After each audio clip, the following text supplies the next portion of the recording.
This One's Wife. Propaganda. Her time to shine. Hello, I'm H.G. Tudor. It's instructive in relation to This One's Wife to observe how this particular narcissist needs to ensure that the world believes that she's amazing. This is because, perhaps more than any other mid-range narcissist on the planet, she faces repeated and sustained threats to her control on a daily basis as a consequence of the fact that she is largely disliked. Add to the fact that she is an unflushable turd, that she just won't simply remain away from the public gaze, but instead needs to tell us about every little thing that she's doing and hijack the events of others to ensure that she is seen, results in there being millions upon millions of people that comment across social media and mainstream media below the line about how unpleasant, ridiculous and grifting she is. And it creates this strange symbiotic relationship, in a sense, which is the more that she tells you how wonderful she is, the more that she tells you about the things that she's doing, the more that people shake their heads and comment adversely about her. That results in there being more and more threats to her control. Therefore, in order to nullify that, she needs to tell you more and more about what she's doing to try and convince you that she is a wonderful living saint. This gets up the nose of more and more people. Why won't she go away? Why does she always have to appear in the press? Good Lord, not another piece about her. When will it end? People comment adversely. That then threatens her need for control. She then pumps out yet more nonsense, makes another appearance, tries to convince the world to love her, makes another speech at a paid platform. More eyes are rolled. Opticians report a surge in eye roll injuries. More people shake their heads in disbelief at the thirst that she exhibits for fame. They comment accordingly. Social media is burgeoning with criticism of her. She sees this. Therefore, her narcissism directs her to try and nullify it with another faux royal campaign, another visit, another attendance, more hugging of people, more interrupting Harry's handshakes, more collateral consequences arise as a consequence of her misfiring narcissism. And yet more people comment, and on it goes. This chicken and the egg scenario whereby This One's Wife reacts to the threats to control by pumping out more nonsense, which causes more people to react to it, which causes more threats to her control, which causes her to pump out more nonsense. And we have another example of this with a piece of prime propaganda that has originated from somebody called Kuba Shand Baptiste. Apparently this lady is the assistant opinion editor at iNews, and she clearly has drunk deep from the Kool-Aid with what is a preposterous opinion piece, which neglects to understand what This One's Wife is. The headline reads, "This One's Wife's time to shine on the world stage." Although she might think the world shines from her backside, there's nothing shiny about This One's Wife other than her complexion. The opinion piece states, "Cast your mind back to December 2022 and the height of the furore around the Duke and Duchess of Sussex's promotional stint for their new careers in Hollywood.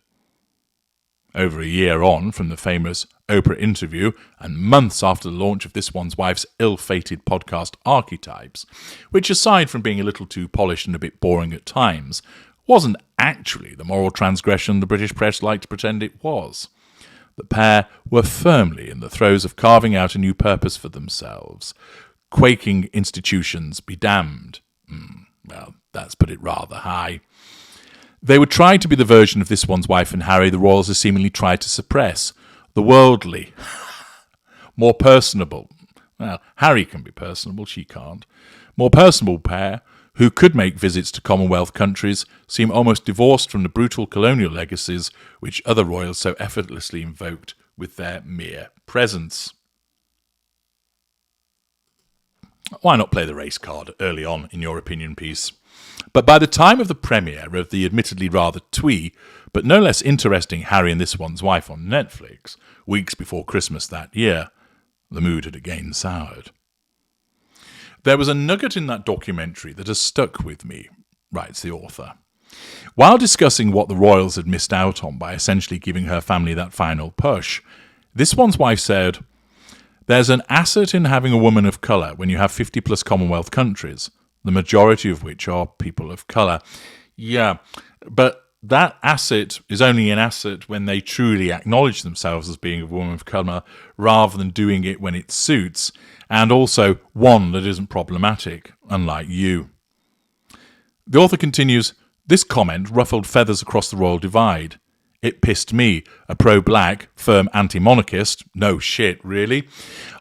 It pissed me off because of the pair's apparent willingness, had things been different, to use This One's Wife's blackness to keep the myth of the Commonwealth alive.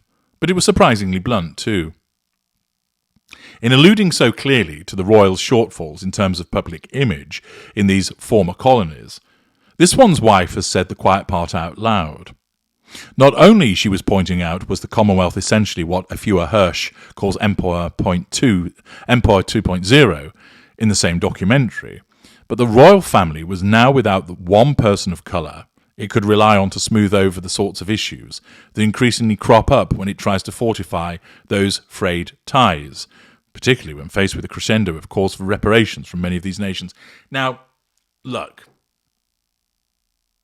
Cuba Shand Baptiste, if you honestly think that This One's Wife is a genuine woman of colour, you need your eyes testing. She held herself out as being white until such time as she deemed that it was appropriate to label that she's a woman of colour that's never dated a person of colour in her life. A woman of colour who has portrayed herself as being Caucasian and not somebody who smooths over issues. Look at her track record. Everywhere she goes, there is drama, chaos, and falling out. One, possibly two marriages before Harry, cheating on Corey, treating Trevor Engelson despicably, and we don't know the half of it. I'm sure he has plenty more to tell if he was ever moved to do so. Doesn't bother with a dad, doesn't bother with a half-sister, doesn't bother with a half-brother, doesn't bother with the extended Ragland family, just her mother, doesn't bother with her in-laws, has dropped various friends, bullied staff, doesn't involve herself with people that she had connections with because she's moved on from them. You're telling me that that's someone who could be relied on to smooth over the sorts of issues that increasingly crop up when it tries to fortify those frayed ties? You are living in cloud cuckoo land. She goes on. In May, when This One's Wife visits Nigeria while her husband attends the Invictus Games in London, she will prove once again how true that statement was. She will also remind the world of how skilled both she and her husband are at appearing relaxed and endearing during visits like these. And I suspect, when it happens, that will be at least one source of the anger that will undoubtedly follow. The acute reminder, not only of her superior skill set, good lord, during tours like these, but her otherness too, specifically her blackness. What, you mean her blackness that she never bothered with before, but she bronzes up in relation to? That blackness. Instead of kissing her ass, you should be outraged as a black woman yourself at the way that she uses race. She continues by writing, the visit is, in part, to explore her 43% Nigerian heritage, discussed in a 2022 episode of This One's Wife podcast Archetypes, with comedian, satirist and talk show host Zaivi Fumido, whose parents were born in Nigeria. While the news appears to have been received well by both state representatives and among many Nigerian citizens on social media, the usual voices in the UK have piped up to share their issues with the visit. First, there's the transgression of choosing not to join her husband, seemingly snubbing a visit to a country that, judging by opinion polls and headlines, despises her for reasons it can never quite agree on or substantiate. Nonsense. Utter bullshit. You look at any comment below the line, and the reason why she's not liked is because of her behaviour. Her behaviour. Her behaviour. Time and time and time again, that's what's reported on. To suggest that it can't substantiate it, bullocks. To suggest that it can't be agreed upon, horseshit. She continues, and then there's a lazy accusation that this visit is yet another example of her insatiable need for attention. It isn't a lazy accusation, it's fact. She's a narcissist. She has an insatiable need for fuel, which attention translates into. The author continues by demonstrating her complete lack of understanding of who this woman is by stating, this is something that has vexed royal and right-wing commentators so much over the years that moaning about anything she does or doesn't do has essentially become their bread and butter, even if, perhaps especially when, there are no new developments to discuss. Well, in some respects, there is an accuracy of there being discussion about her when there's not a lot going on. That's because the news outlets recognise that she generates clicks, because people don't like her, and they like to complain about her. Predictably, this has already turned into another dog whistle call for this one's wife to, well, what is it that people exactly want? For her to disappear from the face of the earth entirely? Yes, I suspect that is what people would like. To stop earning a living, to be wiped from the public memory. In a GB News interview with royal commentator Ingrid Seward about the planned visit to Nigeria, host Andrew Pearce suggested it would be a rare opportunity to bring forth the dreams of all those who have ever wished for her to go back to where she comes from. Seward said, she's going to apparently go to Nigeria with Harry. They've been invited there. Because when she did her sort of DNA test, she discovered she was 43% Nigerian, so she wants to discover her roots. To which Pearce replied, do you think there's any chance she might stay there? Co-host Bev Turner added, she's just the ultimate narcissist. If you had to write a character and what they would do, I know what they would do. They would look at their own DNA, they'd work out where they were from, they'd go back and look into their history. I mean, it's always about her. Ah, yes, that classic narcissistic trait, researching your ancestry, scolds the author. No. It's about making it about her. Researching your ancestry isn't a narcissistic trait, don't be absurd. But always making it about her. Attending events which aren't to do with her. Turning all of the news stories into it being about her, staring down the camera lens, barging in front of her husband, walking in front of the Queen, bullying staff. All of those things are the narcissistic indicators. She has many narcissistic traits. I've demonstrated them time and time again, but here we have this journalist who clearly is incapable of recognising a narcissist when she sees one. She continues to state, I'd be shocked if this wasn't so on brand, not just for GB News, but for the UK more broadly. We're an increasingly isolationist, xenophobic and racist nation. Nonsense. With such an inflated sense of ego that we're both repulsed by foreigners' desires to be here and deeply offended when they choose to stay away. And it's become so insidious that even a wealthy American who married into the most prestigious institution we have and was willing to do its bidding before it turned on her, except she wasn't willing to do its bidding, there's plenty of evidence that shows that she didn't, has been folded into that irrational hour because she dares to remind us, sometimes purely by existing, that she isn't white and no longer needs us. Again, errant nonsense. She is essentially white. She holds herself out as white. You look at her and you think, white, possibly Hispanic at a push. And she does need us. Why do you think she keeps wanting to suggest that she might return? Why do you think she courts all of the news so often? This one's wife's visit to Nigeria will be interesting when it comes.